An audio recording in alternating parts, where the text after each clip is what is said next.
Shalom Bapak Ibu Saudara sekalian, mari sama-sama kita bangkit berdiri. Kita minta pendamaian yang dari Tuhan.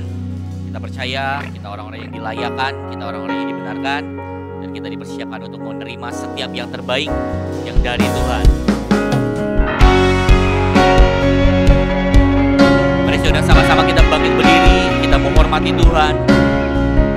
Kami datang menghadap sore hari ini Tuhan. Kami tahu Kau ada bersama-sama dengan kami. Kami percaya pendamaian yang daripadamu melanda setiap kami Tuhan. Terima kasih Tuhan. Terima kasih Tuhan.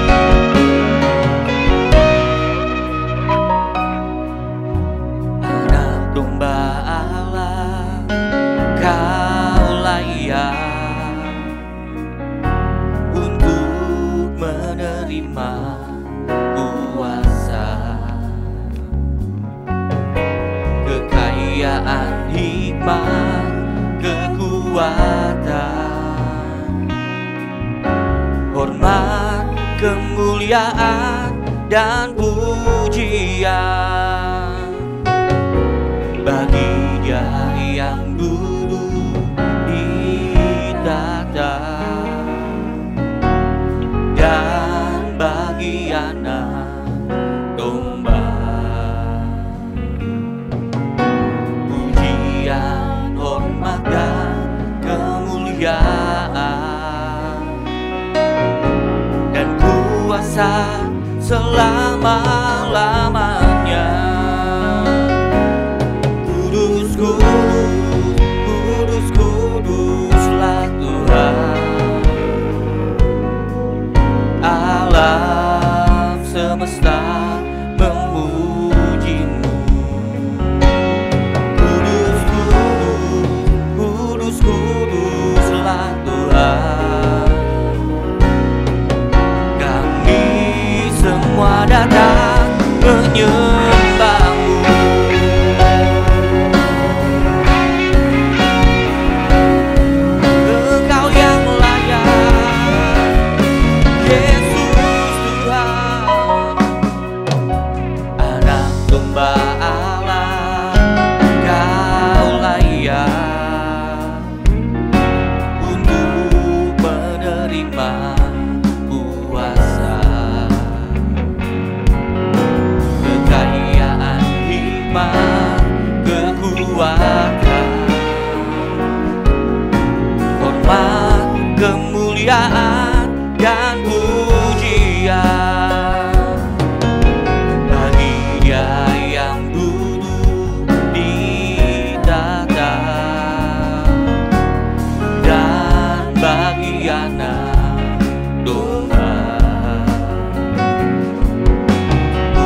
Kami percaya pendamaian yang daripadamu melanda setiap kami Tuhan.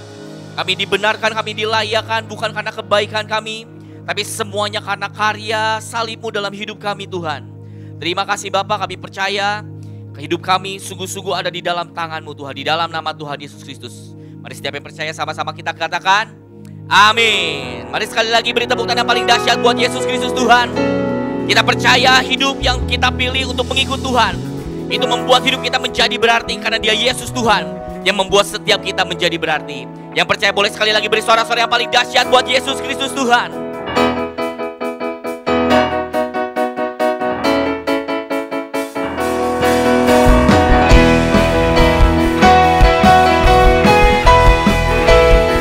Kami percaya Kau yang membuat kami menjadi berarti Tuhan. Kami percaya hidup kami ada di dalam tangan yang sempurna.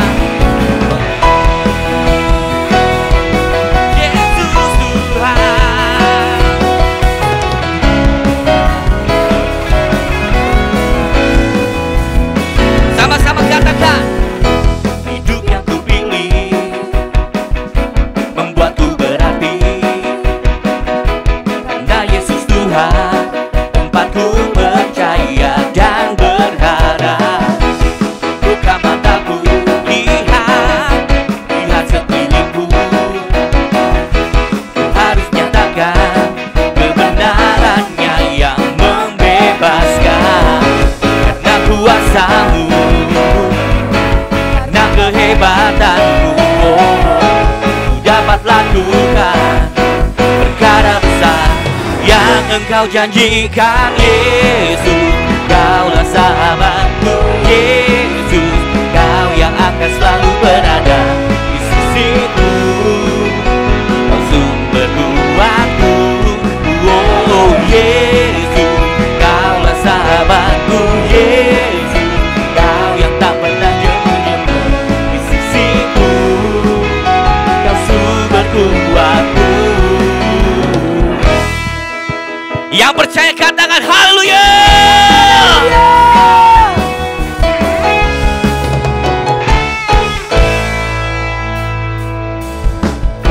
Hidup yang kupilih membuatku berarti.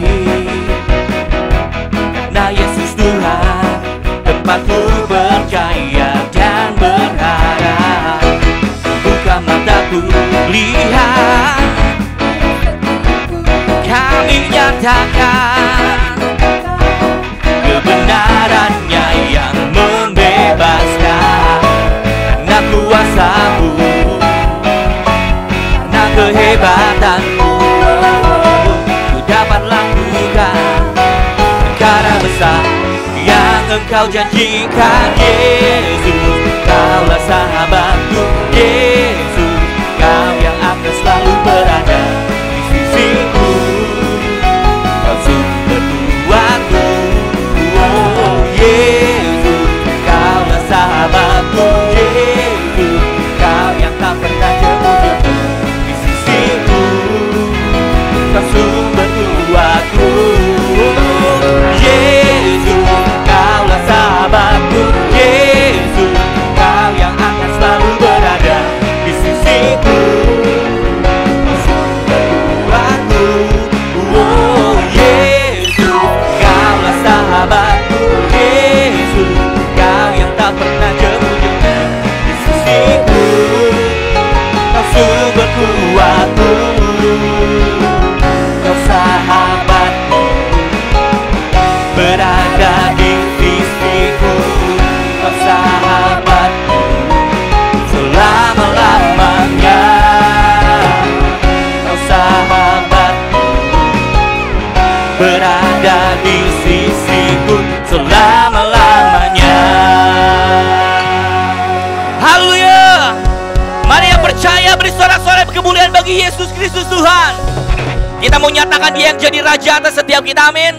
Yang percaya sekali lagi angkat kedua tangan, beri sorak-sorai paling dahsyat buat Yesus Kristus Tuhan.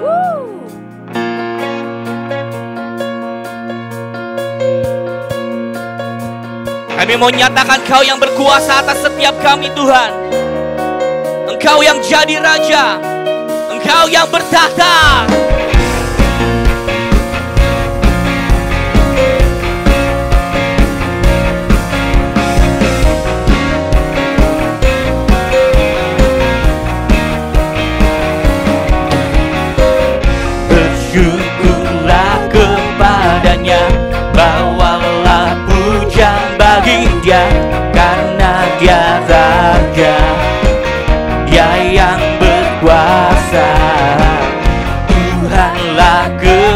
kekuatanku, Mazmur dan keselamatanku, Dia penolongku yang beri hidup. Kau yang berjaya, seluruh semesta sujud menyembah. Akulah kebangkitanku, mujizat telah terjadi, junjung kasih anugerahmu, kekal teguh dan mulia. Masyurlah perbuatanmu, Kau penyelamat hidupku. Kasih-Mu tiada tara, bertatap Kau Tuhan Rajaku.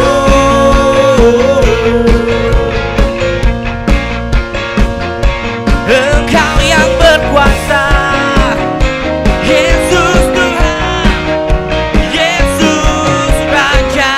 Bersyukurlah kepadanya, bawalah pujian bagi Dia, karena Dia Raja, Dia yang berkuasa.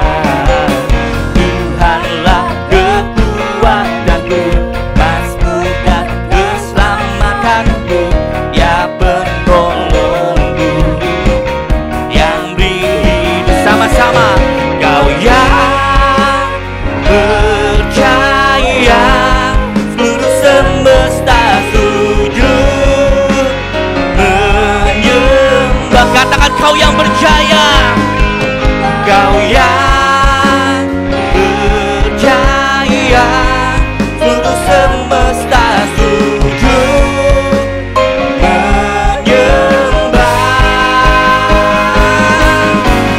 Akulah kebangkitanmu, mujizat telah terjadi, junjung kasih anugerahmu, kekal teguh dan mulia. Masyurlah perbuatanmu, Kau penyelamat hidupku. Kasih-Mu tiada tara, bertata Kau Tuhan Rajaku. Mari yang sepakat yang jadi Raja atas hidup kita, kita beri sorak-sorai bagi Yesus Kristus Tuhan.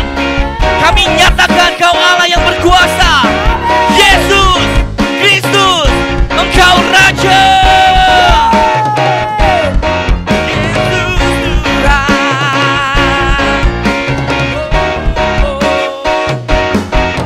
Kau yang berjaya, seluruh semesta sujud menyembah. Kau yang berjaya, Kau yang berjaya, seluruh semesta sujud menyembah. Akulah kebangkitanmu, mujizat telah terjadi, junjung kasih anugerahmu, kekal teguh dan mulia. Masyurlah perbuatanmu, Kau penyelamat hidupku. Kasih-Mu tiada tara, bertata Kau Tuhan Rajaku.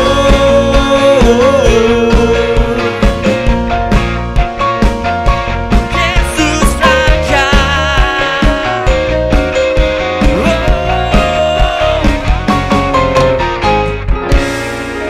Yang percaya beri sorak-sorai buat Yesus Kristus Tuhan. Haleluya. Ketika kami berkata Kau yang jadi Raja atas hidup kami Tuhan, biar kami bawa hidup kami sungguh-sungguh sebagai sebuah persembahan bagi kemuliaan nama-Mu Tuhan. Biar apapun yang kami kerjakan, apapun yang kami katakan, biarlah semuanya itu membawa pujian dan kemuliaan bagi nama Tuhan kami Yesus Kristus. Biar hidup kami jadi kesukaan-Mu Tuhan. Biar hidup kami jadi kemuliaan bagi nama-Mu Tuhan. Segala pujian bagi anak domba yang bertata di atas segalanya. Biarlah kemuliaan Allah memenuhi seluruh bumi. Setiap lutut berteluh, lidah mengaku Yesus Raja segala raja. Segala pujian bagi anak domba yang bertata di atas segalanya. Biarlah kemuliaan Allah memenuhi seluruh bumi. Setiap lutut berteluh, lidah mengaku Yesus Raja segala raja. Mari sama-sama nyatakan, segala pujian bagi anak domba yang bertata di atas segalanya. Biarlah kemuliaan Allah memenuhi seluruh bumi. Setiap lutut berteluh, lidah mengaku Yesus Raja segala raja. Segala pujian, pujian bagi anak domba yang bertata di atas segalanya. Biarlah kemuliaan Allah memenuhi seluruh bumi. Setiap lutut berteluh, lidah mengaku Yesus Raja segala raja. Mari angkat kedua tangan kita sama-sama.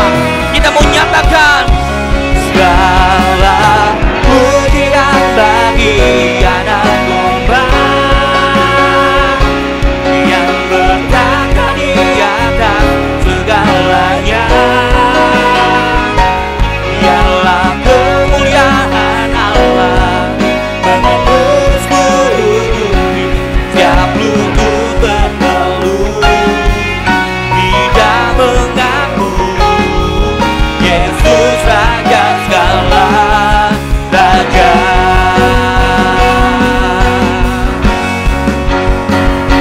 Dia yang berkuasa dan yang bertata, memerintah selamanya. Agung namanya, layak dipuja, mulia selamanya. Dia yang berkuasa dan yang bertata, memerintah selamanya. Agung namanya, layak dipuja, mulia selamanya. Segala pujian bagi anak domba yang bertata di atas segalanya. Biarlah kemuliaan Allah memenuhi seluruh bumi. Setiap lutut berteluh, lidah mengaku Yesus Raja segala raja. Segala pujian bagi anak domba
segalanya.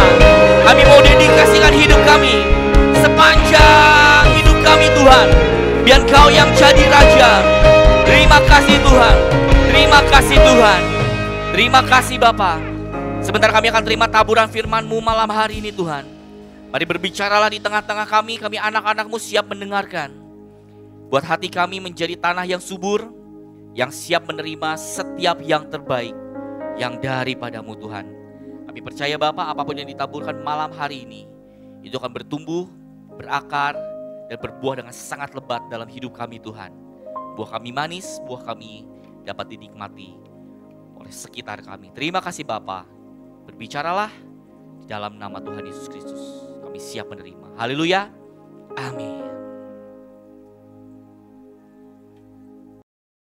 Saya mau share sedikit tentang apa yang terjadi hari-hari ini di sekitar kita. Dari dunia di mana kita hidup, kita mau lihat apa yang terjadi. Agar apa? Kita berjaga-jaga, kita waspada, dan kita mengerti saat seperti apa yang kita hidup. Sehingga kita bisa beroleh hati yang bijaksana. Ya, bisa ditampilkan slide-nya. Jadi sebelum kita masuk ke firman, tapi cepat aja biar kita tidak terlalu banyak makan waktu di sini. Ini adalah lanjutan dari mungkin 2 bulan yang lalu. Kita bahas tentang AI dan lain-lain. Ini adalah kelanjutannya. Jadi semua yang terjadi di dunia di mana kita hidup sekarang ini menuju kepada satu kegenapan, yaitu Tuhan akan segera datang kembali. Wih, Pak Handoyo sudah sembuh. Terima kasih.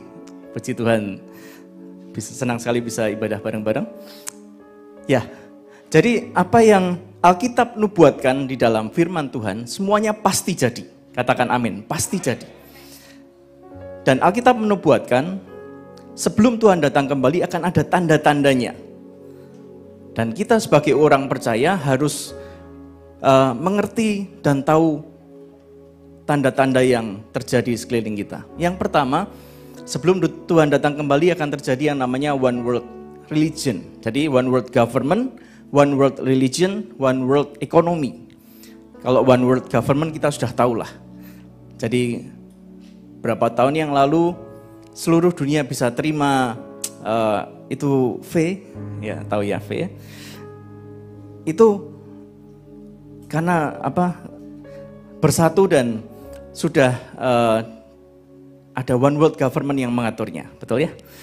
Nah, one world religion, kita mungkin tidak dengar kabarnya di sini, tapi mulai 2020, waktu itu pemerintahannya Donald Trump itu mengadakan perjanjian Abraham Accord. Jadi Abraham Accord ini adalah perjanjian kesepakatan di Timur Tengah, terutama negara-negara Timur Tengah, agar mereka terjadi kestabilan dan normalisasi hubungan, terutama dengan Israel.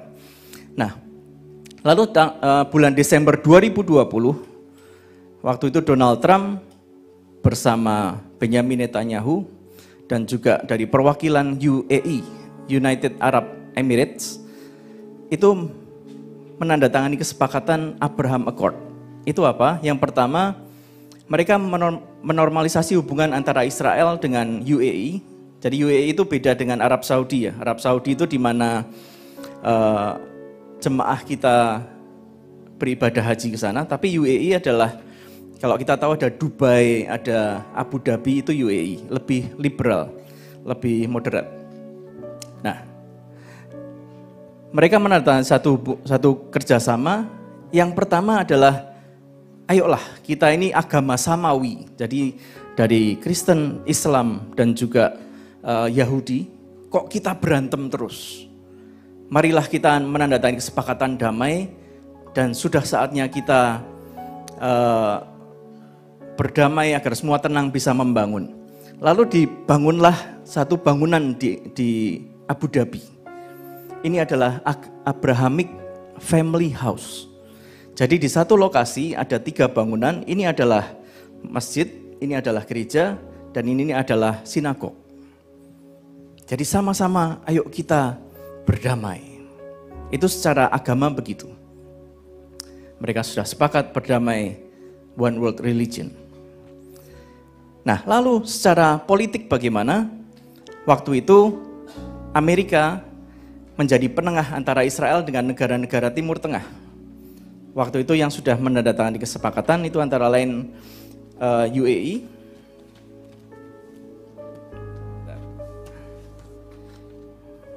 UAE, Bahrain, Maroko, dan ada 5 negara pokoknya yang sudah.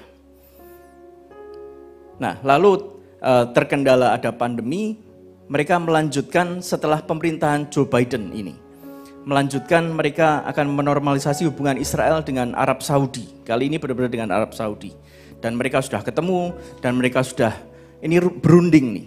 Kalau sampai Israel bisa berdamai dengan Arab Saudi, itu perdamaian itu artinya apa? Mereka membuka hubungan bilateral, masing-masing negara mengirimkan duta besarnya, terus pesawat bisa langsung landing ke negara yang sudah ada perjanjiannya, dan terbuka hubungan ekonomi, politik, semuanya. Indonesia bagaimana? Belum. Kemarin Piala Dunia aja enggak boleh toh. Tapi kalau nanti Arab Saudi katakan, tahun ini atau tahun depan, awal tahun depan, berdamai dengan Israel, membuka hubungan bilateral. Lah pusatnya aja sudah oke, apalagi Indonesia dan juga yang belum, Oman, nanti akan menyusul dengan segera. Dan Alkitab berkata apa tentang hal ini? 1 Tesalonika 5 ayat 2, bisa ditayangkan bahasa Indonesianya dulu ya. 1 Tesalonika 5 ayat 2 dan 3.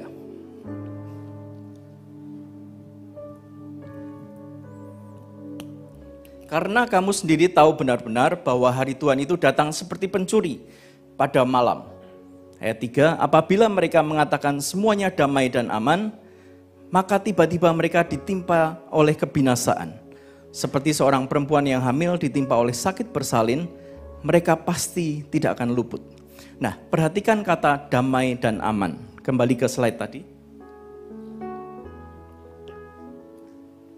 Nah, apa yang menjadi semboyan dari Abraham Accord yang digagas Donald Trump waktu itu?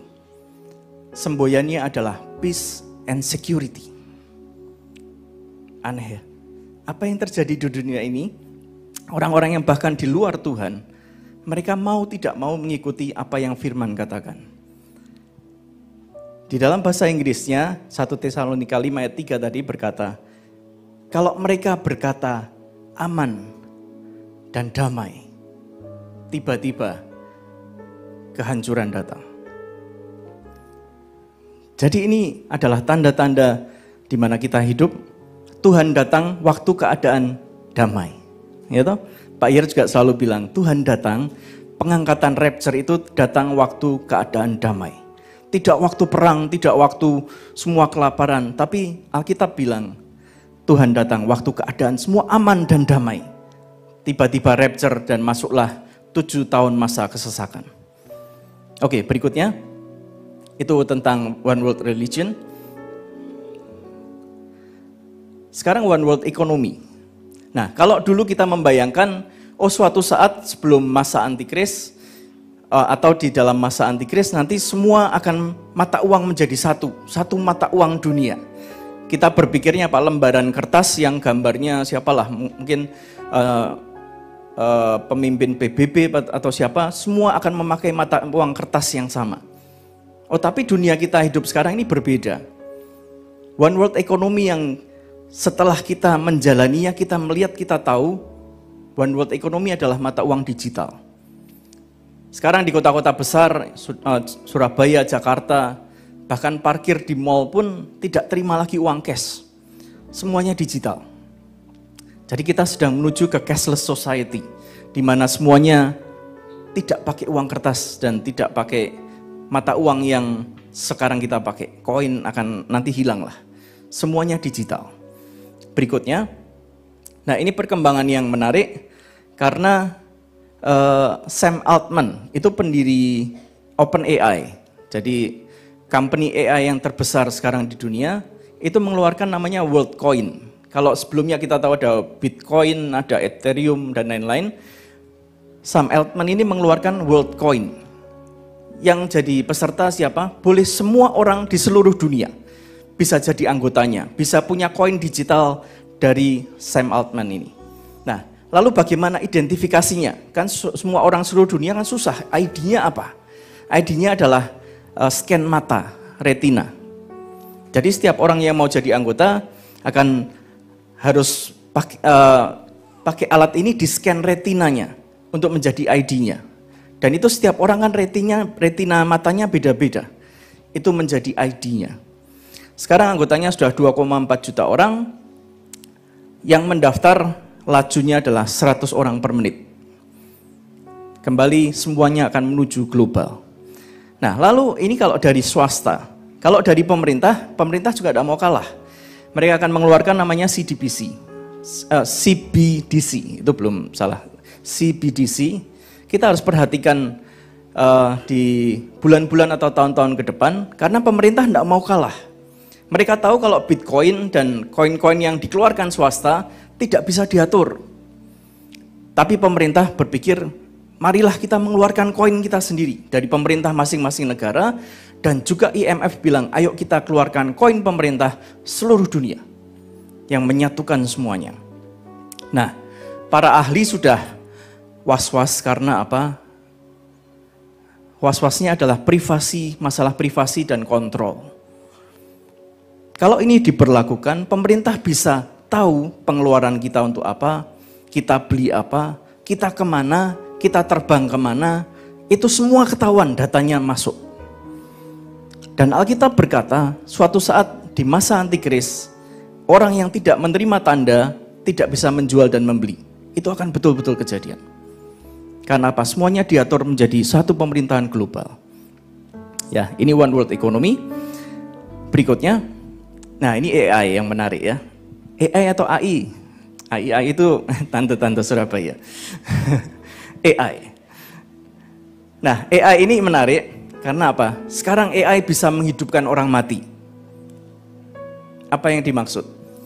Jadi begini, kalau kita punya orang tua yang sudah meninggal, kan kita punya foto, punya videonya ya. Kita bisa masukkan ke AI, terus kita masukkan biografinya bagaimana, sifatnya bagaimana. Kalau misalnya ditanya ini jawabannya apa, pengalaman hidupnya seperti apa, biografinya lah dimasukkan ke program. Dan nanti program itu akan mengeluarkan video, gambar orang yang kita kasih yang sudah meninggal, dan kita bisa berinteraksi seperti layaknya dia masih hidup. Jadi bisa diajak ngomong, bisa ditanyai. Ya nanti mesin ini akan memikir dari semua database yang dimasukkan ke dia, seakan-akan orang ini hidup lagi dan bisa menjawab pertanyaan orang-orang yang dikasihnya. Ngeri ya? Jadi benar-benar AI perkembangannya luar biasa. Terus yang dari Neuralink, ini perusahaan Elon Musk. Dia sudah mendapat izin dari FDA Amerika untuk menanam chip di otak manusia. Dulu sangat tabu dan sangat dilarang, tapi berapa bulan yang lalu sudah diizinkan. Jadi menanam otak di chip komputer di otak kita, tujuannya apa? Untuk mengatasi orang yang lumpuh. Jadi orang yang lumpuh atau syarafnya kena bisa dibantu dengan chip, bisa berjalan. Nah, lebih lanjut Elon Musk bilang, kalau ini berhasil ya, orang itu bisa berinteraksi dengan sesamanya dengan telepati. Nggak usah pakai ngomong, nggak usah pakai tatap muka, tapi bisa telepati. Itu Elon Musk yang bilang. Dan mereka mengembangkan ini. Nah, lalu yang perkembangan berikutnya lagi, ini yang lebih aneh lagi. Kita tahu MRI scan ya, jadi kalau scan otak, kalau kita misalnya ada masalah tumor atau apa di kepala, itu akan masuk mesin namanya MRI, dicek otaknya. Nah, bagaimana MRI dan AI ini bisa berhubungan? AI sekarang bisa membaca scan otak kita. Jadi misalnya orang lagi masuk mesin MRI, dia dikasih misalnya dia harus membaca satu teks. Nah, AI ini tidak boleh tahu apa yang dibaca orang ini, tapi dia akan melihat dari gambar scan-nya. Dan AI bisa menerjemahkan persis kata-kata yang dibacanya. Mungkin kalimat, atau mungkin bahkan gambar. Orang yang sedang di MRI dikasih gambar misalnya gajah, AI ini dengan gambar scan-nya ini loh, bisa menerjemahkan otak kita yang lagi gambarnya seperti itu sedang membayangkan gajah. AI sudah bisa melakukan itu. Nah, para ahli bilang kemampuan AI karena dia mesin yang otonomi, berpikir sendiri, dia akan kemampuannya berlipat ganda, jadi berlipat 2 kali lipat setiap beberapa bulan sekali. Perkembangan AI seperti itu. Karena dia bisa berpikir sendiri, bisa mengembangkan diri sendirinya, kemampuannya setiap beberapa bulan berlipat dan diperkirakan tahun 2045 kemampuan AI akan mencapai singularitas itu. Artinya kalau semua pemikiran manusia di muka bumi ini, pengetahuan manusia disatukan, kemampuannya akan setara dengan kemampuan AI tahun 2045. Apakah bisa lebih cepat? Kemungkinan bisa. Karena perkembangannya sangat luar biasa. Ya, itu AI. Terus beberapa waktu yang lalu saya lihat di YouTube ya. Zaman sekarang orang perang enggak pakai bambu runcing lagi. Kemarin kita 17-an kita memperingati tahun 45 pejuang-pejuang kita pakai bambu runcing untuk berjuang. Zaman sekarang enggak pakai bambu runcing lagi. Tapi bagaimana orang berperang? Pakainya drone. Drone itu yang pesawat kecil tuh ya, yang bisa di remote.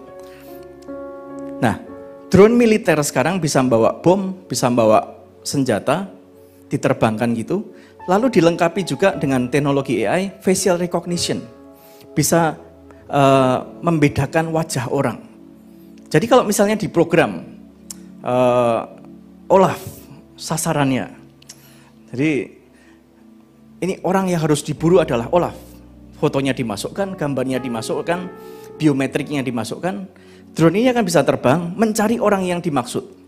Dan kalau sudah ketemu, ditembak atau diledakkan. Nah, bayangkan kalau kita ketinggalan di masa antikris, mau lari kemana, mau lari bagaimana caranya. Teknologinya sudah sedemikian rupa. Nah, lalu kita juga tahu industri hiburan, baik musik, baik olahraga, baik film, semuanya sudah masuk inilah, Illuminati dan lain-lain semua masuk. Yang atas Rihanna, siapa yang ngefans sama Rihanna? Tidak ada yang ngaku pasti.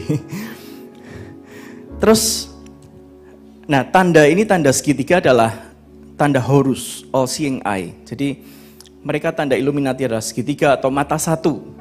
Kalau banyak artis yang foto dengan mata satu, bukan karena keculek atau apa, itu kemungkinan besar mereka sudah masuk ini, organisasi ini. Nah, kita tahu, siapa tahu Taylor Swift? Orangnya tuh lugu banget, polos, ramah, seorang penyanyi country waktu itu. Anak pendeta lagi. Tapi terakhir dia waktu mengeluarkan album terakhir, judul lagunya Willow. Waktu dia perform lagu ini, itu sudah kayak acara penyembahan setan. Itu kayak witch semua, kayak penyihir. Dan di panggung mereka lakukan ritual. Ngeri ya, industri musik. Lalu yang sebelah sana Beyonce, kalau kita lihat gambar itu kita ingat di firman apa? Penunggang kuda merah. Beyonce dan Jay-Z juga ditengarai, mereka bagian dari organisasi ini. Lalu kita lihat acara pembukaan Olimpiade, acara pembukaan Olimpiade musim dingin, itu semuanya ada unsur-unsur ini. Kita harus tahu mereka sudah masuk ke semua industri hiburan yang ada di depan kita. Bahkan kita, kalau saya harus bilang, kita harus hati-hati dengan film yang rohani. Seakan-akan film rohani tentang Tuhan Yesus yang dikeluarkan Hollywood, hati-hati banget. Siapa pernah dengar ada serial The Chosen? The Chosen, ada yang pernah dengar? Nah, The Chosen itu film tentang Alkitab loh, tentang Tuhan Yesus. Tapi apa yang digambarkan film The Chosen tentang Tuhan Yesus tidak Alkitabiah sama sekali. Kalau kita tidak tahu tentang firman, kita disodori film seperti itu, kita terus, oh ternyata Tuhan Yesus seperti ini. Oh, Yohanes Pembaptis digambarkan sebagai orang yang sombong, yang egonya tinggi. Terus apa yang di firman semua dibelokkan pelan-pelan. Kalau kita tidak kuat di firman, kita tidak kenal betul-betul Tuhan, ngeri. Siapa yang pernah lihat film Noah beberapa waktu yang lalu? Wah, yang nonton cuma Bulia sama Pak Chandra. Yang lain holy, bacanya Alkitab. Amin, amin. Itu juga ngawur-ngawuran. Film Noah itu ngawur-ngawuran. Film ada The Messiah, ini bukan saya nonton loh ya, nanti saya dituduh nonton. Saya juga baca artikel. Film The Messiah yang dikeluarkan Netflix, itu juga awur-awuran. Makanya hati-hati apa yang kita tonton dan kita dengar hari-hari ini. Kalau Jesus Revolution itu oke. Ya, nontonlah, kalau yang belum nonton boleh. Ya, oke, next, kita biar cepat. Nah, lalu setiap kali ada berita tentang kedatangan Tuhan Yesus kedua kali, tentang rapture, selalu diiringi berita tentang UFO, tentang alien. Karena apa? Mereka sudah menyiapkan skenario. Kalau suatu saat orang-orang percaya diangkat Tuhan, mereka tiba-tiba hilang. Seperti kalau kita nonton film, apa itu film yang tentang pengangkatan? Hah? Oh, Left Behind. Saya cuma ngetes sih. Yang suka nonton siapa? Enggak. Kalau kita nonton film Left Behind, tiba-tiba orang diangkat hilang, tinggal bajunya. Mereka sudah menyiapkan skenario bahwa itu mereka diculik oleh alien. Karena mereka, ini penemuan terbaru. Kalau mereka menemukan ada objek metal yang bukan dari dunia, bukan dari bumi, tapi dari luar angkasa. Mereka bilang begitu. Lalu Pentagon, bayangkan angkatan bersenjata Amerika melaporkan 366 penampakan UFO sejak 2021. Mereka menyiapkan skenario kalau kelak pengangkatan terjadi. Mereka bilang itu alien yang melakukannya. Ya. Oke, jadi kenapa saya bagikan ini? Agar kita berjaga-jaga waspada. Kedatangan Tuhan kita tidak lama lagi. Dan harusnya itu menjadi berita sukacita buat kita. Karena apa? Dunia akan menuju ke kehancuran. Tapi kita baca tadi di ayat tadi, Korintus tadi. Bisa ditayangkan tadi yang terakhir. Ini penghiburan buat kita. Oh, satu ayat yang ke-9, sorry. Ini penghiburan buat setiap kita. Karena Allah tidak menetapkan kita untuk ditimpa murka, tetapi untuk beroleh keselamatan oleh Yesus Kristus Tuhan kita. Kalau kelak cawan murka Tuhan ditumpahkan atas muka bumi, kita ini orang-orang percaya tidak ditetapkan untuk menerima, untuk ditimpa murka. Kita tidak akan mengalami semuanya itu. Katakan amin. Oke. Ya, makanya berjaga-jaga, waspada. Kalau yang kita belum benar-benar sungguh-sungguh dengan Tuhan, ini saatnya kita sungguh-sungguh dengan Tuhan. Kita serius dengan Tuhan kita. Oke. Ya, kita akan masuk ke firman Tuhan. Saya harap dengan apa yang saya bagikan ini jangan ada yang takut. Karena Tuhan tidak memberikan kepada kita roh ketakutan, tapi roh yang membangkitkan iman dan pengharapan. Ya. Saya akan lanjutkan dari minggu lalu tentang kedalaman. Nah, kedalaman, apa bedanya luas dengan dalam? Kalau keluasan, misalnya orang tahu banyak hal. Saya pernah tuh ketemu orang yang dia tahu banyak hal. Diajak ngomong tentang musik, oke, dia tahu banget. Diajak ngomong tentang ilmu pengetahuan, dia tahu banget. Tentang ekonomi, dia tahu. Tentang basket, dia tahu. Itu keluasan pengetahuan. Tapi beda antara luas dan dalam. Orang yang luas tahu pengetahuannya luas, belum tentu punya kedalaman dalam satu aspek. Misalnya saya ambil contoh ya. Semua tahu sushi, makanan Jepang ya, sushi. Nah, sushi itu kalau dilihat cara bikinnya kan gampang tuh. Cuma nasi dikepel, dikasih wasabi sedikit, dikasih ikan atasnya, sudah jadi, ya toh. Waktu saya kecil, saya pernah sama PRT di rumah kami senengannya nasi kepal dikasih garam. Siapa yang pernah mengalami masa-masa itu? Nah, kalau kita ngelihat orang bikin sushi itu kan gampang. Cuma nasi lah. Nasi anget dikepel, dikasih wasabi sedikit, dikasih ikan atasnya. Tapi orang Jepang itu beda. Seorang pembuat sushi di Jepang, master chef sushi di Jepang, itu minimal mereka harus menempuh pendidikan 10 tahun. Didampingi sama master chef yang sudah pengalaman, yang sudah senior, dia dididik selama 10 tahun, baru boleh dilepas jadi master chef sushi. Bayangin orang Jepang itu sangat detail terhadap sesuatu yang sepertinya remeh-temeh. Nah kalau kita mau bikin sushi, wah kita ada bos sushi di sini. Nah itu kan sebenarnya kan gampang. Kita diajari 5 menit ataupun sehari lah bikin kepelan gitu kan bisa. Tapi orang Jepang, mereka tahu untuk mendalami segala sesuatu, mereka tidak mau setengah-setengah. Mereka belajar 10 tahun untuk menjadi chef sushi. Itu kedalaman. Itu kedalaman. Nah, saya membaca artikel orang yang paling banyak menang Nobel, terutama Nobel ilmu pengetahuan, itu orang mana? Mungkin dari semua pemenang Nobel di atas muka bumi, paling tidak setengahnya orang Yahudi. Orang Indonesia bagaimana? Belum ada satupun yang memenangkan Nobel tentang ilmu pengetahuan. Karena apa? Yang saya share minggu lalu. Kita tuh sering mengejar keluasannya, kita tahu banyak hal. Matematika, geografi, kimia, fisika, biologi. Kita tahu semua hal sedikit-sedikit. Tapi jarang yang benar-benar mendalami sesuatu. Itu jarang. Makanya para penemu adalah orang yang mendedikasikan hidupnya untuk mencari kedalaman, untuk menyelidiki segala sesuatu. Nah itu kedalaman yang saya maksud. Hari Jumat ya, itu saya ditelepon sama Maktin, sama Butin, saudara kita. Nah, Butin bilang, Pak saya mau kembali lagi menekuni bisnis rawon. Oh bagus, Butin ini mendapat pelatihan dari BI, dari Bank Indonesia, dilatih oleh chef yang handal, dididik dalam satu pelatihan intensif untuk dia bisa menghasilkan makanan yang berkualitas. Bagus Bu, ambil.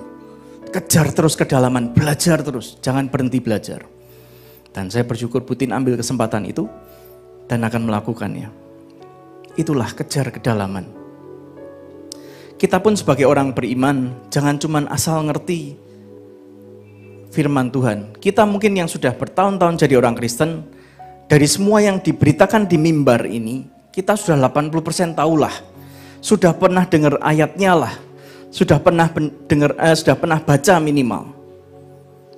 Tapi apakah kita tahu kedalaman dari firman ini? Apakah kita benar-benar mau mengejar kedalaman Tuhan kita? Itu pertanyaannya. Jangan jadi orang Kristen yang biasa. Jangan cuma ikut-ikutan, jangan cuma asal-asalan. Kejar kedalamannya. Saya mau kasih contoh. Kalau minggu lalu kita bicara tentang Petrus, ada kedalaman di situ waktu Petrus dipanggil jadi murid Tuhan pertama kali. Hari ini kita akan buka sama-sama di Yohanes 7.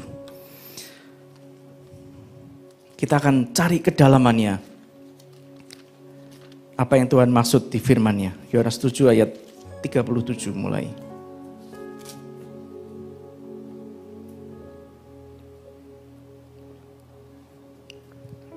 Yohanes 7 ayat 37, saya bacakan.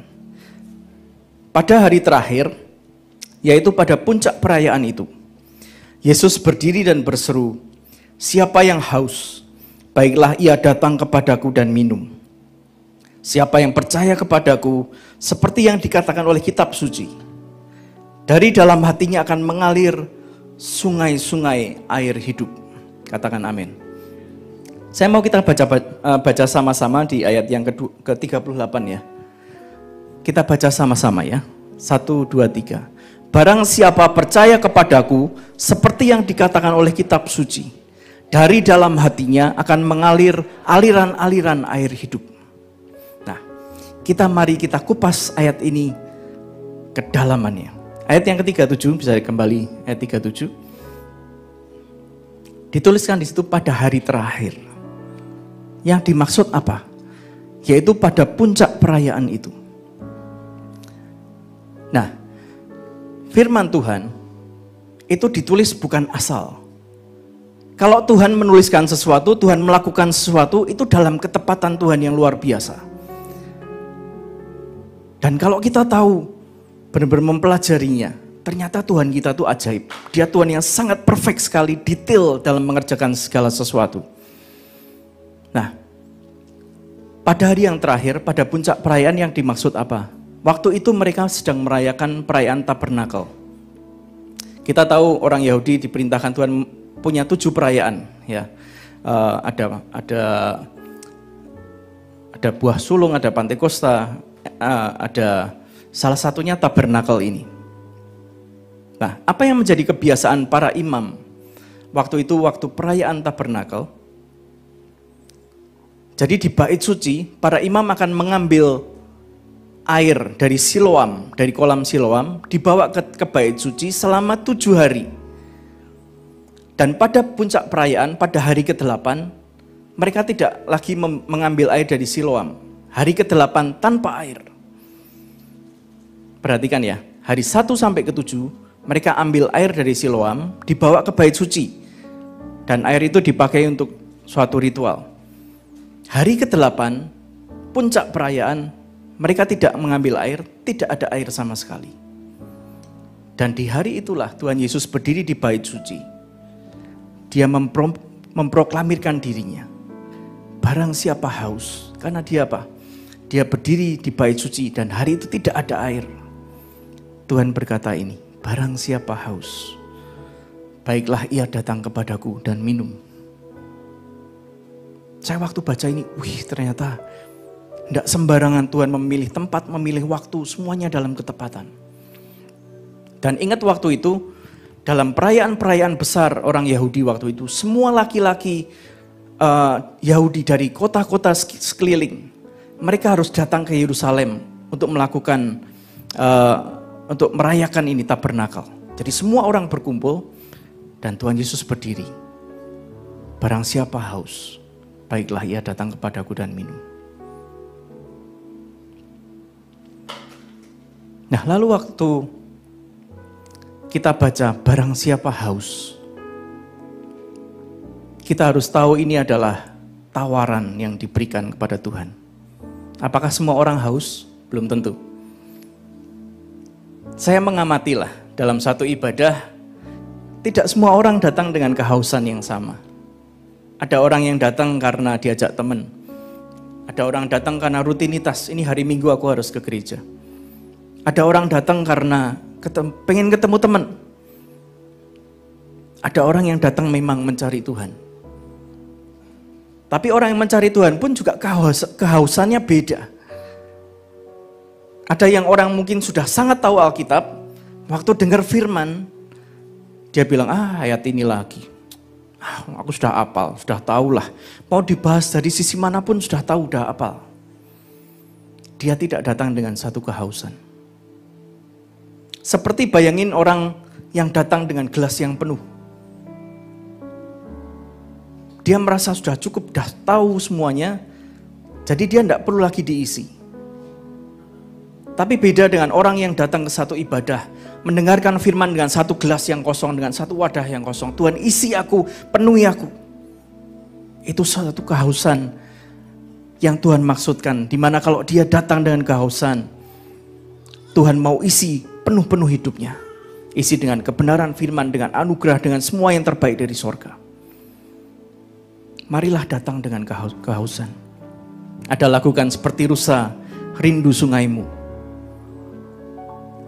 Ternyata kehausan kita itu menentukan seberapa kita mau dekat dengan Tuhan. Seberapa kita mengingini Tuhan. Sebagaimana itu juga kita akan dibawa Tuhan mengenal Dia. Kehausan kita menentukan. Waktu pujian penyembahan bagaimana? Sama. Orang yang datang dengan kehausan, dengan kerinduan akan menemukan Tuhan dalam pujian penyembahan. Jadi yang pertama, miliki rasa haus itu. Datang kepada Tuhan setiap kali dengan kehausan. Ingini Dia lebih lagi. Barang siapa haus, baiklah ia datang kepadaku dan minum. Artinya apa? Tuhan Yesus adalah sumber segalanya. Dia adalah mata air, sumber air yang tidak akan pernah habis. Kalau kita mengandalkan manusia, berkat dari manusia, pekerjaan kita bisa habis, bisa kita mengalami kekeringan. Tapi Tuhan Yesus adalah sumber yang tidak pernah habis. Kapanpun kita datang, sebanyak apapun kita datang dan minum, sumber itu tidak akan pernah habis.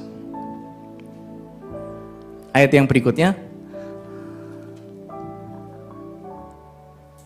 Nah, ini menarik. Barang siapa yang percaya kepadaku, seperti yang dikatakan oleh kitab suci. Apa yang Tuhan maksud sih sebenarnya? Seperti yang dikatakan oleh kitab suci. Berarti sudah ada pernah ditulis sebelumnya. Karena Tuhan Yesus mengutip ini. Dari dalam hatinya akan mengalir aliran-aliran air hidup. Kira-kira nih, ada yang tahu enggak? Bagian kitab suci mana yang Tuhan Yesus kutip di ayat ini? Dari dalam hatinya akan mengalir aliran-aliran air hidup. Gak ada yang dapat bolpen kalau bisa menjawab? Buka bersama saya di Yeskiel. Yeskiel ayat 47.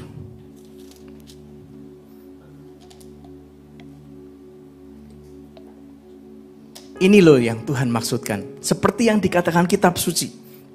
Di Yeskiel 47. Kita baca keseluruhan, oh ya enggak semualah, sampai ayat ke-11. Kita akan sama-sama baca. Yeskiel 47 ayat 1. Kemudian ia membawa aku kembali ke pintu bait suci. Nah, siapa ia? Nah, kalau kita baca ke ayat selanjutnya, itu adalah malaikat Tuhan. Ini adalah penglihatan Imam Yeskiel. Dia dibawa malaikat Tuhan dalam satu penglihatan tentang bait suci yang mengeluarkan aliran air hidup. Oh ya, sebelum kita lanjut, kalau kita membaca firman, kalau kita mau mencari kedalamannya, siapkan pertanyaan dalam hati kita. Seperti tadi kita bilang, saya bilang, Tuhan Yesus bilang, siapa yang percaya padaku, seperti yang dikatakan kitab suci. Nah, yang mana? Kita harus bertanya dengan pertanyaan yang tepat, dan disitulah Tuhan akan beri jawabannya. Tapi kalau kita tidak mempersiapkan pertanyaan yang tepat, atau kita sambil lalu membaca, ya kita tidak dapat kedalamannya. Satu pengalaman yang menarik waktu itu, waktu Pak Petrus Agung masih hidup.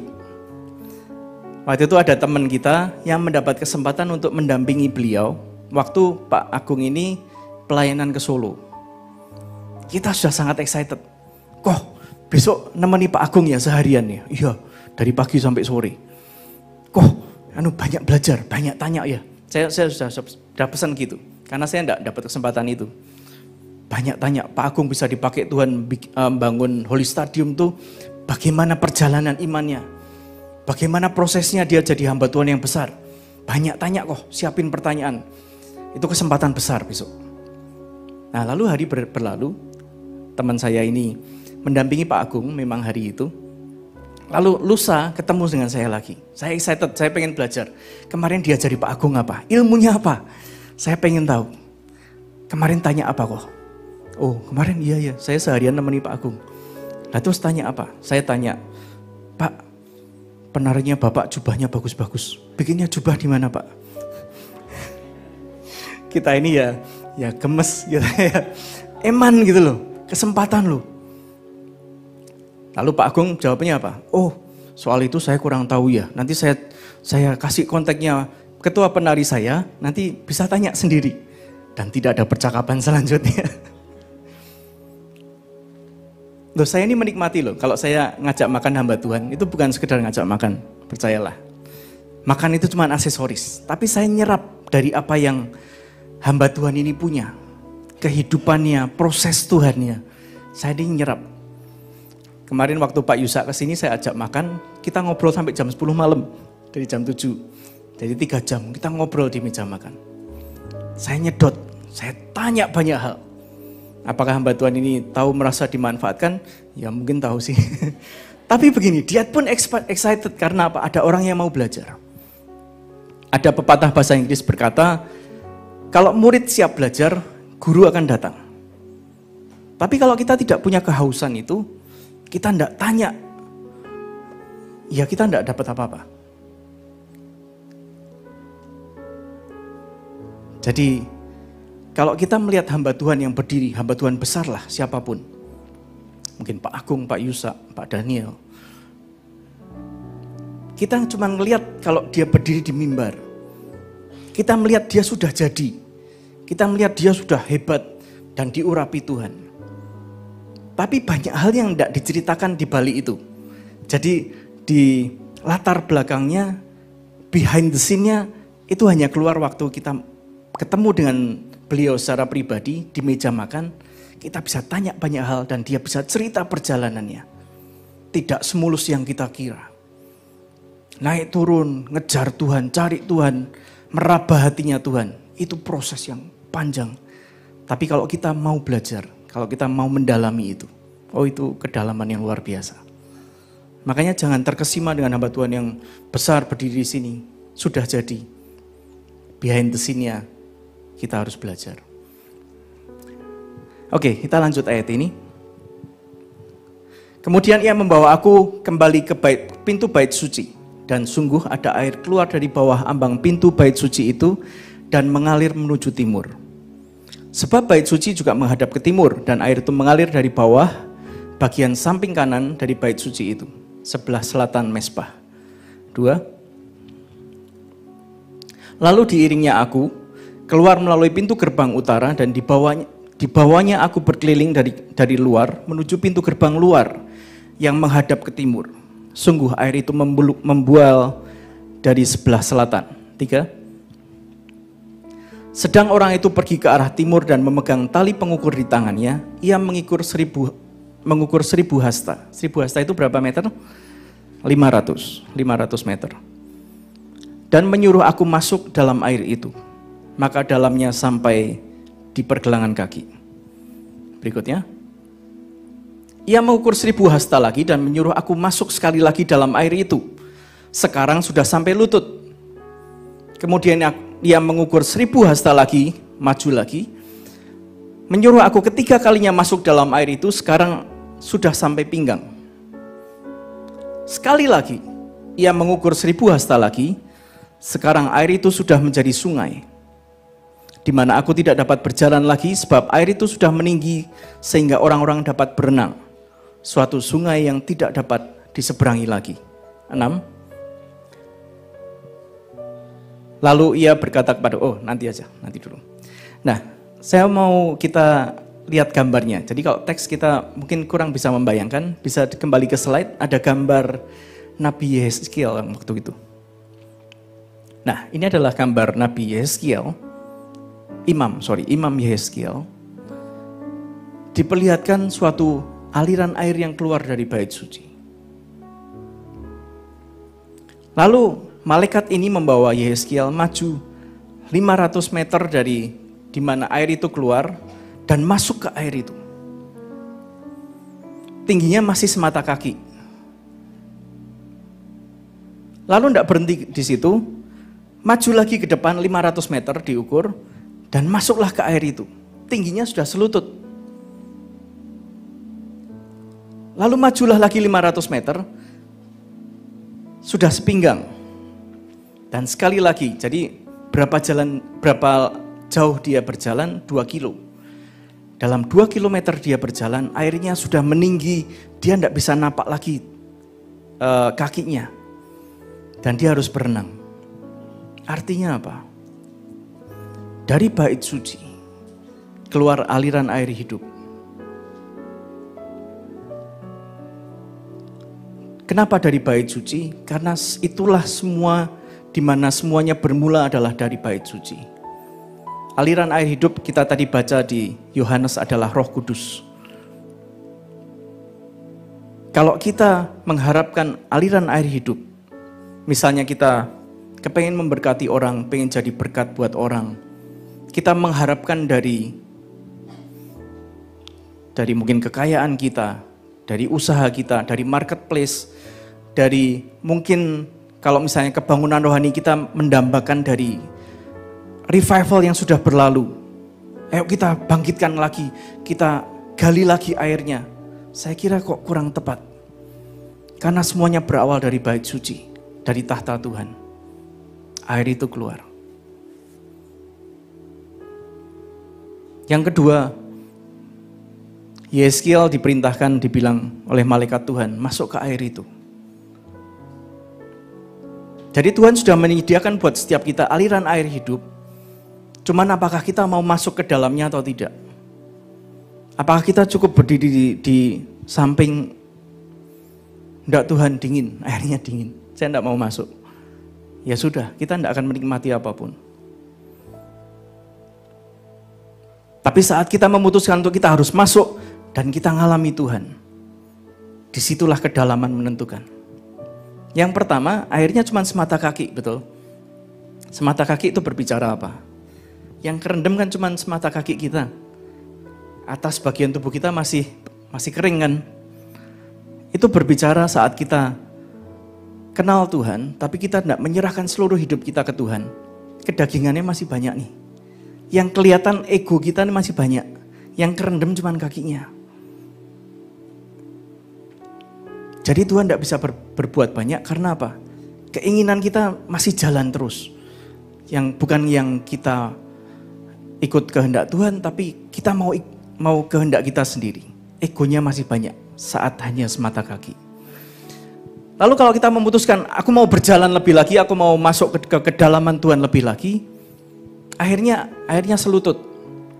Selutut itu berbicara apa? Kalau air selutut, kita buat jalan sudah mulai susah. Ya toh? Saya pernah kebanjiran, kita beberapa kali kebanjiran di rumah. Itu air selutut. Kalau jalan sebelahnya tikus, sebelahnya sampah gitu. Tapi kita ngalami itu dan saya berjalan. Kalau selutut itu sudah susah jalannya. Kita harus ngangkat kaki kita, terus napak lagi, napak. Karena susah, sudah mulai terhambat. Sama dengan kita kalau kita ikut Tuhan cuma setengah nih, sama selutut. Mungkin kita tidak bisa sebebas dulu melakukan dosa, melakukan apa yang kita mau yang mendukakan Tuhan. Kita sudah susah. Tapi itu pun masih banyak, belum ada separuh sih. Kalau selutut kan masih 3/4. Masih banyak yang kita melakukan semuanya sesuai keinginan kita sendiri. Apakah kita mau masuk lebih dalam? Kalau kita mau maju lagi, ya Tuhan aku mau maju lagi, akhirnya akan sepinggang. Sepinggang ini berbicara apa? Waktu minggu lalu saya bagikan tentang baju yang dipakai oleh orang Israel waktu zaman Tuhan Yesus, itu bagian dalamnya, kalau baju pelayan, dalamnya pakai seperti t-shirt yang panjangnya selutut. Lalu ada ikat pinggangnya. Kalau kita masuk ke air Tuhan, cuman sepinggang, kita mungkin sudah tahu artinya melayani, kita mau berbuat sesuatu untuk Tuhan. Karena pinggang berbicara hamba yang siap melayani. Tapi apakah masih ada kedalaman yang lebih lagi? Ingat, kehausan kita, keinginan kita itu yang menentukan. Bukan Tuhan ini. Tapi kita yang menentukan seberapa jauh kita mau masuk lebih dalam. Lalu yang terakhir, saat kita mau masuk lebih dalam lagi, air sudah meninggi, kita tidak bisa menjejakkan lagi kaki di dasar sungai itu. Kita tenggelam, seluruh tubuh kita basah. Itu yang disebut namanya hidup yang dikuasai oleh Roh. Hidup dipimpin oleh Roh Tuhan. Nah, pagi ini pilihannya di tangan kita. Apakah kita hanya mau semata kaki ikut Tuhan, selutut, sepinggang, ataukah kita mau hidup kita dipimpin oleh Roh Tuhan? Kita beberapa waktu yang lalu kita doa untuk gedung, sebenarnya memang gedung gereja. Dan kita memulai langkah iman, walaupun juga kita sebenarnya belum siap lah. Secara dana, secara apapun kita belum siap. Tapi kita melangkah dengan iman. Karena apa? Kebutuhan. Kita mendambakan kalau misalnya Jumat itu latihan dan penari bisa digabung 1 hari lah. Jadi saat kita latihan juga penari bisa latihan nari. Tapi kan tempatnya tidak cukup di MH. Jadi makanya dibuat 2 hari. Sebenarnya kasihan sih penari. Penari itu Rabu kalau ada yang youth ya ikut youth. Kamis mereka latihan penari. Jumat mereka doa PW. Jadi full, waktunya mereka tuh full sebenarnya. Tepuk tangan untuk penari. Nah, kita mendambakan kalau bisa digabung Kamis dan Jumat, ada tempat yang lebih besar, kita bisa bareng-bareng latihan. Nah, tapi saat kita berjalan, kita cari tempat, ada beberapa lokasi. Pertama, tanah kosong, kita harus membangun. Beli tanahnya aja sudah berapa M, bangunnya berapa lama lagi, dananya berapa. Akhirnya, Tuhan, kapasitas kita belum siap lah, belum siap. Nah lalu kita ada 1 minggu lalu, kita ngelihat ada 1 ruangan gedung bagus banget. Lokasinya bagus, tempatnya bagus. Lalu waktu kita tanya harganya, kita berdoa, Tuhan apakah ini? Kalau memang ini yang Tuhan mau, biar pintu semua dibuka, kita bisa juga sewa dengan harga yang terbaik. Tapi kalau bukan kehendak Tuhan, biar semua pintu ditutup. Dan bagaimana? Akhirnya memang semua pintu tertutup. Dan kita mengerti Tuhan tidak mengingini itu. Tapi buat saya, itulah berjalan dalam roh. Bukan apa yang kita ingini. Meskipun itu gedung bagus banget, lokasinya bagus, tempatnya bagus. Tapi kalau Tuhan tidak berkenan, ya ngapain kita maksa? Bagaimanapun ini adalah mesbah Tuhan, bait Tuhan. Tuhan yang menentukan di mana Dia mau. Kalau kita mau berjalan dengan maunya kita sendiri, Tuhan tidak berkenan, terus kita tidak ngalami hadirat Tuhan, buat apa? Jadi berjalan dengan roh, kita ikut pimpinan roh, dan kita ikut maunya Tuhan aja. Oke, lanjut ayat yang selanjutnya yang ke-6.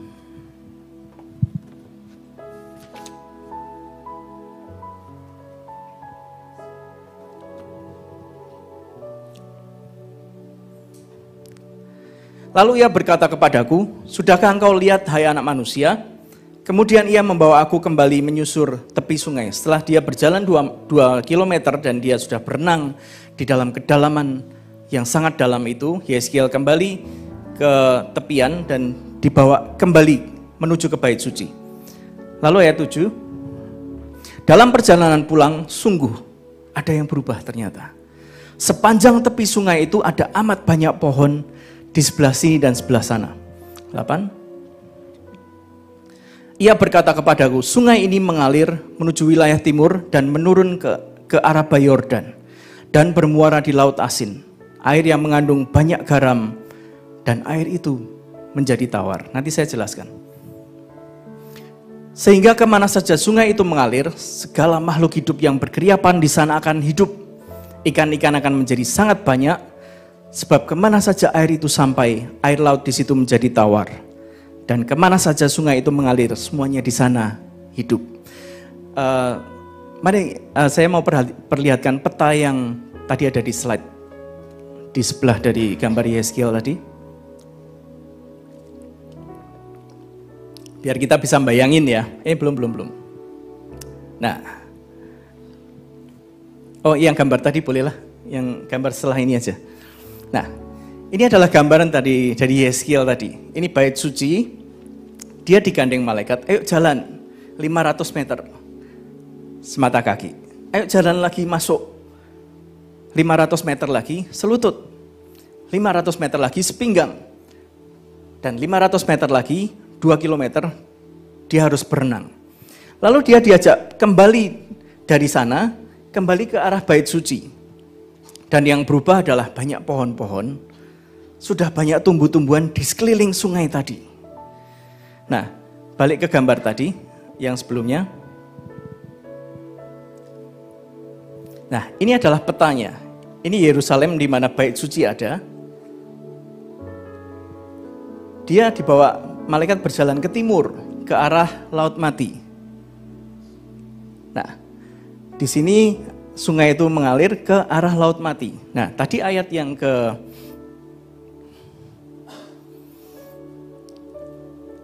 ke-9 tadi berkata, kemana saja sungai itu mengalir, segala makhluk hidup yang berkiapan di sana akan hidup. Ayat 8 dulu. Ia berkata kepadaku, sungai ini mengalir ke timur, turun ke arah Bayi Yordan dan bermuara di Laut Asin. Petanya jangan ditutup. Air yang asin itu pun menjadi tawar. Petanya tadi. Nah, siapa yang pernah ke Israel, ke Laut Mati? Di Israel ada yang namanya Laut Mati. Ini adalah titik terendah di atas permukaan bumi. Laut Mati ini kenapa disebut mati? Karena tidak ada kehidupan di dalamnya. Kadar garamnya terlalu tinggi. Jadi ikan tidak bisa hidup, tanaman tidak bisa hidup karena sangat asin. Dan bahkan waktu itu kita pernah ke sana, karena airnya terlalu asin, kita kalau berenang di situ ngapung, tidak bisa tenggelam. Karena apa ya, kalau di ilmu fisika itu pokoknya air yang asin bisa mengapungkan telur kan waktu itu. Nah itu karena sangat asin, kita kalau berenang di situ ngapung juga. Tidak ada kehidupan. Tapi ketika air hidup itu mengalir ke arah Laut Mati, tiba-tiba Laut Mati ini menjadi tawar. Karena apa? Air itu menetralkan Laut Mati. Jadi waktu Yeskiel kembali, mulai ada kehidupan. Ada tumbuh-tumbuhan, ada makhluk hidup, ada ikan-ikan yang hidup di situ. Aneh ya, ini penglihatan loh. Nah, saya mau jelaskan begini, kenapa Laut Mati menjadi mati? Kenapa tidak ada kehidupan di Laut Mati? Karena begini, Laut Mati ini mendapat air dari Galilea. Ini di mana Petrus, minggu lalu saya sampaikan dia dipanggil Tuhan Yesus pertama kali waktu dia menjala ikan di Galilea di atas. Nah, air dari Laut Galilea atau Danau Galilea mengalir turun ke Laut Mati. Nah, setelah turun ke Laut Mati, dia tidak kemana-mana lagi. Tidak ada, ngalir lagi kemana, tidak ada. Berhenti ya di situ. Lalu kadar garamnya meninggi, menumpuk, dan tidak ada kehidupan di dalamnya. Waktu saya baca ini, saya dapat begini. Tuhan memberkati kita dengan semua yang terbaik, dengan semua limpah, semua kemurahan, anugerah, keselamatan apapun. Saat itu hanya berhenti di diri kita sendiri. Bisa-bisa kita jadi Laut Mati. Tidak ngalir lagi kemana-mana. Tapi saat kita mau mengalirkan kehidupan itu, tiba-tiba sekeliling kita jadi hidup. Kita bisa apa yang kita sentuh, mungkin kita menyentuh orang yang belum percaya Tuhan. Mereka melihat kehidupan kita, terus melihat Tuhan di dalam kita. Ngalir dan menghasilkan kehidupan. Mungkin Tuhan memberkati kita sangat banyak. Kita menolong orang miskin, kita menolong pelayanan-pelayanan di mana orang yang menderita. Air itu ngalir, mendatangkan kehidupan. Tapi kalau kita hanya mau berkat, kita mau Tuhan beri yang terbaik, Tuhan beri lebih lagi. Tapi tidak ngalir kemana-mana. Pada akhirnya kita jadi Laut Mati. Tidak ada kehidupan di dalamnya. Lanjut. Ayat yang ke-10. Ini tidak usah ditutup, saya baca aja ayat 10. Sepanjang tepinya akan berdiri penangkap-penangkap ikan mulai dari En-Gedi sampai En-Eglaim. Daerah itu menjadi penjemuran pukat dan di sungai itu akan ada berbagai jenis ikan sangat banyak jumlahnya. Seperti ikan-ikan di laut besar. Jadi dalam penglihatan Yeskiel, di Laut Mati ini saat kena dengan air kehidupan akan sangat banyak ikannya seperti yang ada di laut besar itu ini, Laut Mediterania. Ikannya banyak, jenisnya banyak ada di Laut Mati saat air kehidupan itu masuk. Yang terakhir ayat 11 dulu. Tapi rawa-rawa dan paya-payanya tidak akan menjadi tawar, semuanya akan menjadi tempat mengambil garam. 12. Pada kedua tepi sungai itu tumbuh berbagai macam pohon buah-buahan yang daunnya tidak layu. Kembali ke gambar setelah ini. Dan buahnya tidak habis-habis. Jadi tumbuh berbagai macam pohon buah-buahan yang daunnya tidak layu dan buahnya tidak habis. Setiap bulan pohon-pohon itu menghasilkan buah yang baru sebab mendapat air dari tempat kudus itu. Buahnya menjadi makanan dan daunnya menjadi obat. Apa yang kita baca di Yeskiel, ini adalah prophetic vision yang Tuhan beri kepada Imam Yeskiel di zaman perjanjian lama dan digenapi di Yohanes 7 tadi. Waktu Tuhan Yesus berkata, siapa yang haus datang kepadaku dan minum. Siapa yang percaya kepada Tuhan, dari dalam hidupnya akan mengalir air. Aliran-aliran air hidup. Tuhan mau setiap kita mengalirkan air-air hidup itu. Siapa yang bisa mengenapi penglihatan ini? Sebenarnya kita. Saat kita mau masuk lebih dalam kedalaman Tuhan. Kalau kita hanya cetek semata kaki, air semata kaki tidak bisa menawarkan air di laut mati. Karena kurang, bagaimanapun itu laut mati danau yang besar. Tapi saat kita masuk lebih dalam, airnya lebih banyak, kita mengalirkan lebih banyak air kehidupan. Apa yang kita sentuh semuanya sembuh. Di sepanjang jalan hidup kita mengalirkan kesembuhan, kita memberikan berkat bagi banyak orang. Nah, saya tutup dengan satu kesimpulan. Yang pertama, masuk ke kedalaman Tuhan lebih lagi. Kenapa sih jadi orang Kristen nanggung? Kenapa saat kita sudah dipanggil, kita mengenal kebenaran, kita masih bermain-main dengan dosa? Kenapa kita hanya datang tiap minggu sekali dan tidak mau lebih dari itu? Saya rasa datang kita ibadah seminggu sekali pun kurang. Tapi gali firman, kenali Tuhan lebih lagi. Biar Tuhan itu jadi Tuhan yang hidup dalam hidup kita. Yang kedua, hiduplah oleh Roh Kudus. Saat kita tenggelam, kita tidak punya ego lagi. Bukan keakuan kita, tapi Roh Tuhan yang di dalam kita. Dan kita akan melihat keajaiban, kita melihat kuasa Tuhan dinyatakan melalui hidup kita.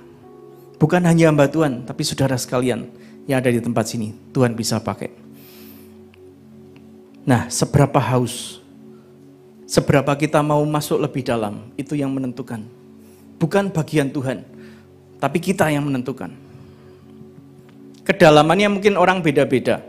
Mungkin, wah Pak, saya sudah baca Alkitab sehari itu 5 pasal. Mungkin masuk ke kedalaman lebih lagi.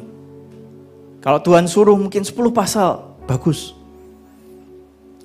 Mungkin kedalaman orang misalnya gereja inilah, kita sudah dipanggil Tuhan kuat. Jadi beberapa hamba Tuhan bilang gereja ini kuat di praise worship. Tapi masuk ke kedalaman lebih lagi, doa. Karena kalau kita hanya praise worship tapi tidak diimbangi dengan doa, kita tidak ada kuasanya. Saya waktu baca firman, Tuhan kasih rema yang ajaib. Lukas 5 ayat 17. Saya bacain aja ya.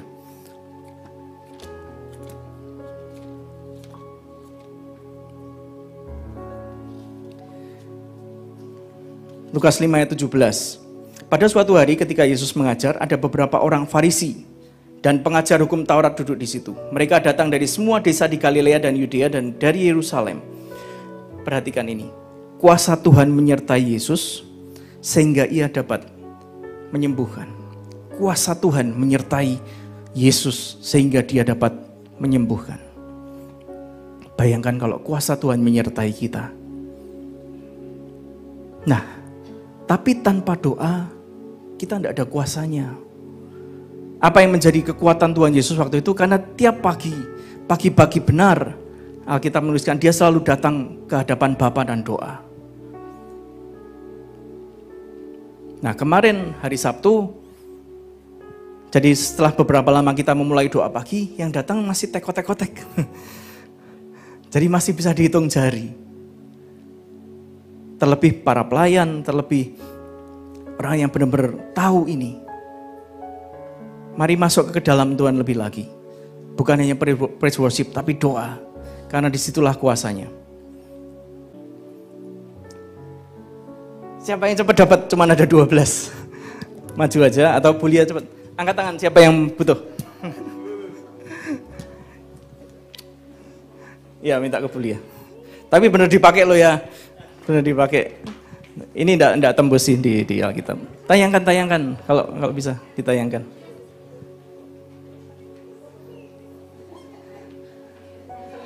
Jadi kalau bolpen tembus, kalau stabilo tembus, ini kok tidak tembus. Nah, saya bahagia banget nemu bolpen ini.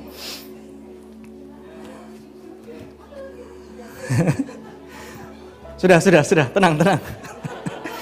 Tetap dalam hadirat Tuhan. Nggak bisa ditanyakan?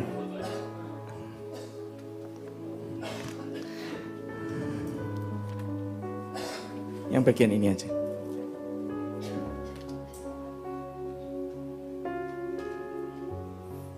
Saya minta tim praise worship bisa maju ke depan, yuk kita siapkan untuk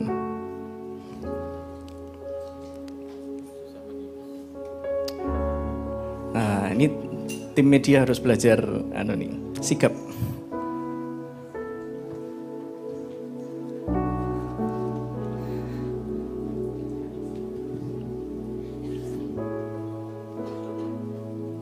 Mari tundukkan kepala kita menghadap Tuhan. Tuhan, kami mengucap syukur Tuhan buat siang hari ini. Firman-Mu sudah hamba-Mu bagikan tentang kedalaman. Biarlah hari ini hari yang mengubahkan kami. Setelah kami mendengar kebenaran firman-Mu, kami mau mengambil keputusan untuk kami masuk ke kedalaman Tuhan lebih lagi. Kami tidak akan puas hanya semata kaki, tidak akan puas hanya selutut, sepinggang. Tapi sampai Tuhan ujung kepala kami Tuhan. Kami masuk dalam kedalaman Tuhan, mengenal kebenaran-Mu yang sejati, mengenal firman Tuhan, roh Tuhan ada dalam kami, dan kami di dalam Engkau. Mari Tuhan, siang hari ini Tuhan, Tuhan Roh Kudus yang menjamah hati setiap kami. Kami mau bangkit Tuhan sebagai umat Tuhan yang mengenal Tuhan kami secara pribadi. Bukan dari kata orang, bukan dari khotbah, bukan dari cerita orang. Tapi kami mengenal Engkau secara pribadi dalam hidup kami. Firman-Mu hidup di dalam kami dan kami ngalami Tuhan.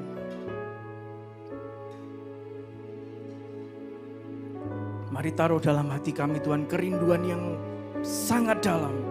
Kehausan untuk kami minum dari air-Mu. Jamah kami Tuhan, jamah kami Tuhan. Jamah kami Tuhan. Mari secara pribadi, kalau Engkau mengingini Dia lebih lagi, mari sama-sama bangkit berdiri di hadapan Tuhan dan nyatakan kerinduan-Mu. Nyatakan kerinduan-Mu di hadapan Tuhan.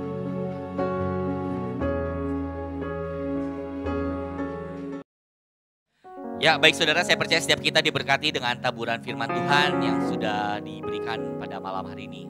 Saudara, sebentar kita akan membawa persembahan kita ke hadapan Tuhan.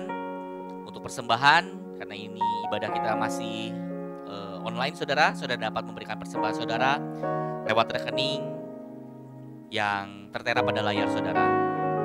Mari saudara, kita sama-sama berdoa. Kita mau membawa persembahan kita malam hari ini di hadapan Tuhan. Bapa, kami bawa persembahan kami malam hari ini di hadapan-Mu Tuhan. Biar kami bawa dengan sebuah pengertian yang benar. Kami bawa dengan sebuah ucapan syukur. Kami bawa karena kami mengasihi Engkau, karena kami menghormati Engkau. Dan biarlah ini jadi sebuah korban yang naik di hadapan-Mu dan menyukakan hati-Mu Tuhan. Kami percaya setiap apapun yang kami taburkan, ini akan menjadi sebuah benih. Dan ini akan menjadi berkat buat banyak orang dan bagi kerajaan-Mu Tuhan. Terima kasih Bapa. Di dalam nama Tuhan Yesus Kristus, Kau yang memberkati setiap tangan-tangan yang sudah memberi pada malam hari ini. Di dalam nama Tuhan Yesus Kristus. Haleluya. Amin. Baik saudara, sebelum kita terima berkat Tuhan malam hari ini, kita akan mendengarkan beberapa pengumuman. Saudara, minggu depan ibadah sudah akan dilakukan secara onsite bertempat di Glorious Hall Ibrahim Aji 366. Kita akan mulai praise and worship pukul 5 saudara.